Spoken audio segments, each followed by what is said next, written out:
এটা অনেক সময় আমাদের দৃশ্যমান হয় না, আমরা যেভাবে এসে করছি। সেকেন্ড হলো আমাদের যে আমি চারটা বললাম যে আর্থিক প্রতিষ্ঠান বিভাগে ব্যাংকের কিন্তু আমরা অনেক সময় বলি একটু স্লো, কিন্তু গভর্নর এসে যেটা করছে এটা অনেকটা বোর্ড।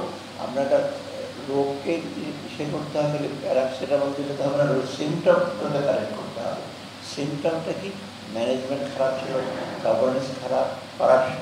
অর্থাৎ আপনি দেখবেন বাংলাদেশ ব্যাংকের তরফ থেকে আপনার কতগুলো রিঅর্গানাইজ করছে, কতগুলো ব্যাংক ফিরে আসার সম্ভাবনা।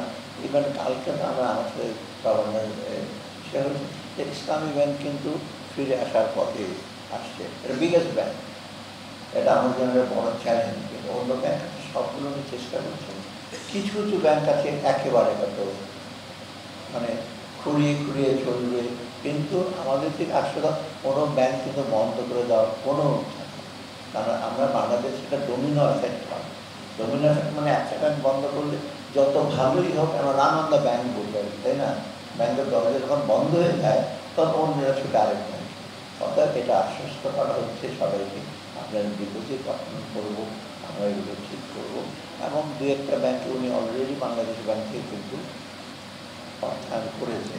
এবং আমি বলেছি আরেকটা কয়েকটা ব্যাংকের সাথে এবার কথা বলে, কারণ ডিপোজিটের মানে অনেক এসবিআর আছে, অনেক 1 লক্ষ টাকা চেক আনতে যাওয়ার পরে 20,000 টাকা দেবো, এইগুলো তো অ্যাকসেপ্টেবল না, তাই না? আমার টাকা, কারণ কে চুরি করেছে সেটা তো আমার দায়িত্ব না। অর্থাৎ এইটা আমরা শিওর করছি, এটা করি। এই প্রশ্নে আমি বলি বাংলাদেশ ব্যাংকের গভর্নরকে আমরা নিয়োগ দিয়েছি, অত্যন্ত একজন দক্ষ লোক, এবং অনেকে হয়তো অনেক কথা বলেন কিন্তু ভালো লোক পাওয়া ডিফিকাল্ট। আর তার নিয়োগ দেওয়াটা আমরা একটা আইন সংশোধন 4 দিন না 5 দিনের মাথায়, এটা কিন্তু নর্মাল টাইমে ডিফিকাল্টি হতো।